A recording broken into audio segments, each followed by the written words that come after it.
मेरी स्क्रीन आपके बीच में आ गई है? हाँ जी सर, बिल्कुल। ओके, तो बिल्कुल वेलकम एवरीवन जो भी आज के प्रोग्राम में है, चाहे वो पहली बार है दूसरी बार है। हमारा जो बिजनेस है, बिचौलियों को जो पैसा हमारे मार्केट में अभी जा रहा है, उस बिचौलियों वाले पैसे को आम आदमी के घर में दिलाने का जो सिस्टम है, अपनी खरीदारी की, यानी खरीदारी बदलकर हम, अपनी दुकान बदलकर हम जो बिजनेस शुरू करते हैं, वो कितनी ऊंचाई को छू सकता है, कितनी ऊंचाई को जा सकता है।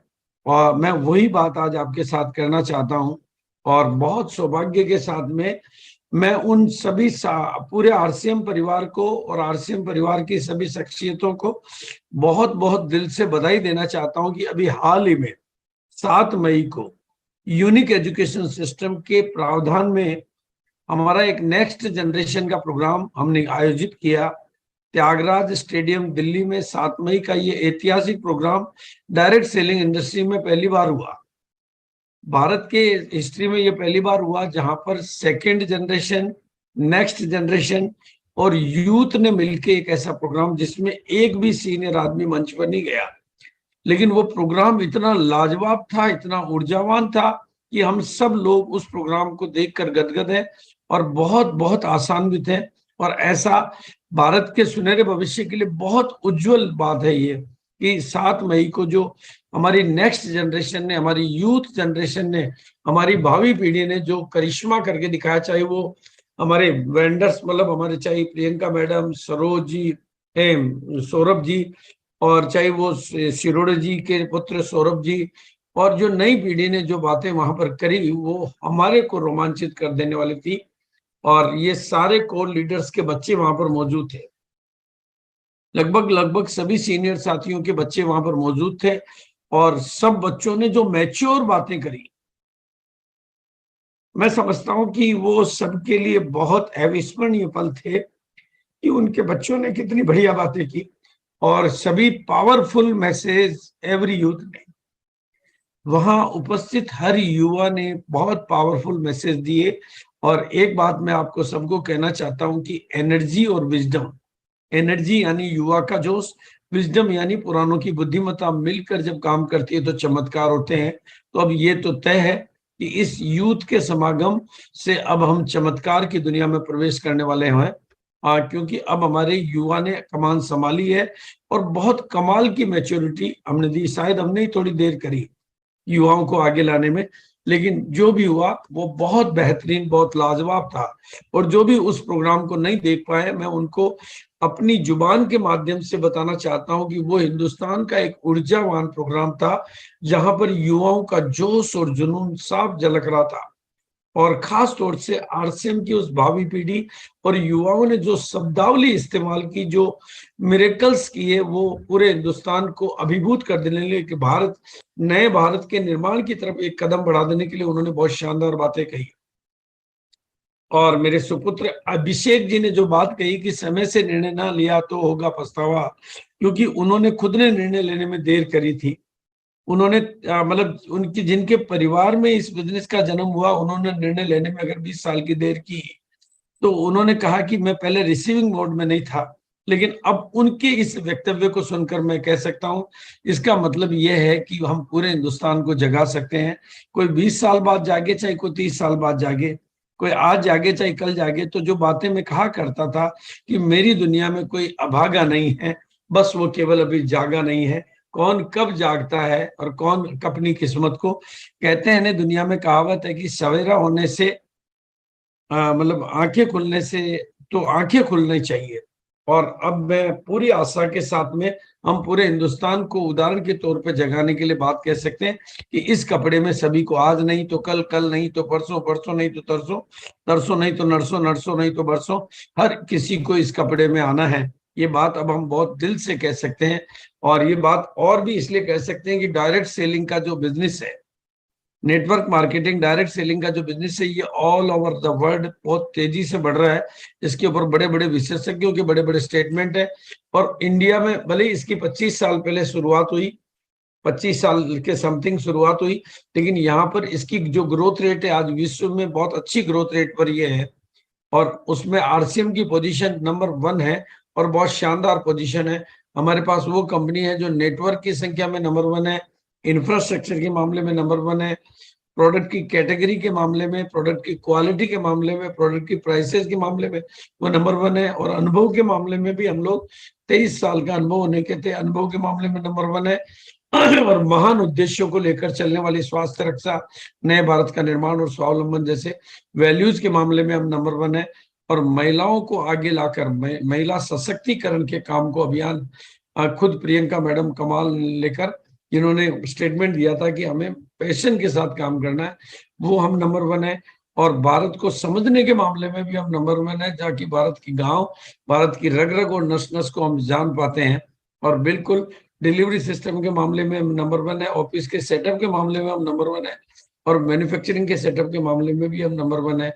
और दूसरा मतलब ऐसे अनेक मामलों में हम नंबर 1 है। फ्यूचर की डायरेक्ट सेलिंग इंडस्ट्री का भविष्य भी बहुत उज्जवल है, क्योंकि केपीएमजी और फिक्की जैसी बड़ी संस्थाएं, केपीएमजी और फिक्की जैसी बड़ी संस्थाएं और अनेकों विशेषज्ञों का कथन है कि भारत में 2025 तक डायरेक्ट सेलिंग का जो टर्नओवर है वो 65,000 करोड़ में का जाने वाला है, और उसमें सबसे बड़ा टर्नओवर का हिस्सा आरसीएम का आने वाला है।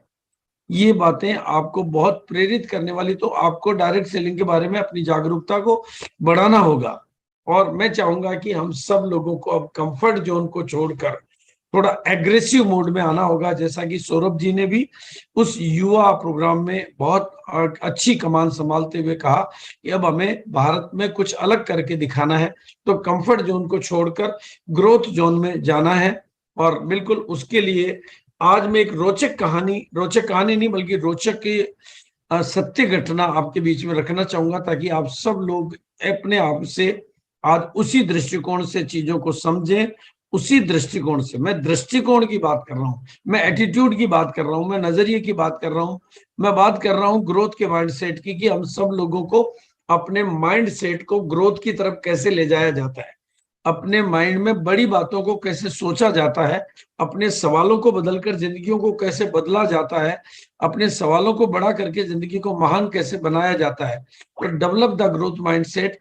और इसी के लिए मैं एक छोटी सी बात आपको रखना चाहूंगा, आपके सवाल अगर छोटे हैं तो जिंदगी बड़े जवाब कभी लाएगी नहीं। इसलिए आज मैं सारी बातें जो करूंगा वो बड़ी ही करूंगा। आज मेरी हर बात में कुछ बड़ी बात होगी, और बड़ी बात आपके जीवन को बड़ा बनाएगी, आपकी सोच को बड़ा बनाएगी, आपके सपनों को बड़ा बनाएगी, आपके सवालों को बड़ा बनाएगी, आपके साहस को बड़ा बनाएगी, आपकी विजन को बड़ा बनाएगी, आपकी कामयाबी को बड़ा बनाएगी। और आपकी बड़ी कामयाबी ही मेरा मकसद है, और मेरी हमेशा से यह अभिलाषा रही है कि कामयाबी सबको मिलनी चाहिए। मैं किसी को भी छोटा समझने में बिलीव करता ही नहीं हूं।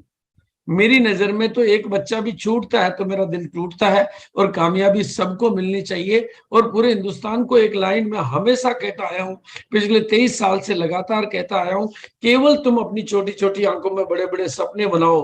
तुम्हारी पुरानी धारणाओं, पुरानी मान्यताओं के आधार पर अगर तुम्हारी मम्मी भी तुम्हारे सपनों पर भरोसा नहीं करे, पापा नहीं करे, पत्नी नहीं करे, पति नहीं करे, तुम्हारे दोस्त नहीं करे, तुम्हारे रिश्तेदार नहीं करे, तुम्हारा जमाना नहीं करे, तुम ना करो, पर मुझे तो भरोसा है कि तुम कामयाबी की दुनिया में बुलंदियों को छू सकते हो।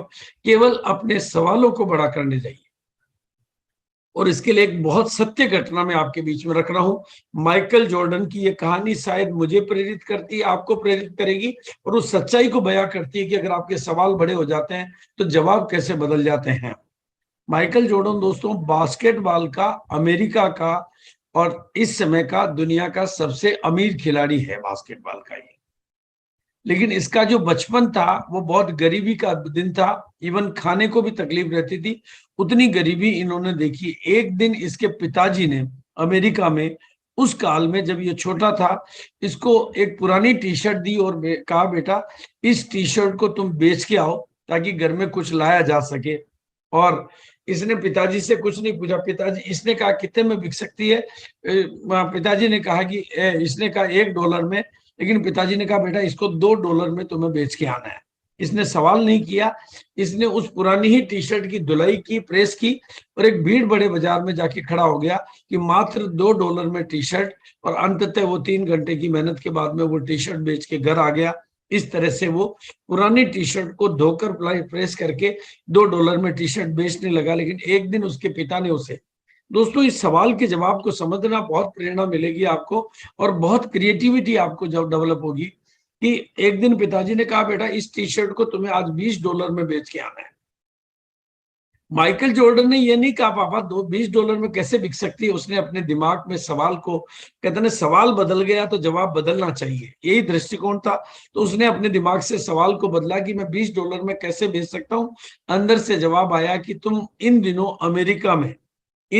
अमेरिका में मिक्की माउस की पेंटिंग, मिक्की माउस का बहुत चलन है, बच्चे उसके बहुत दीवाने हैं, पूरे चारों और छोटे बच्चों में तो उसकी जैसे दीवानगी जैसी रहती है।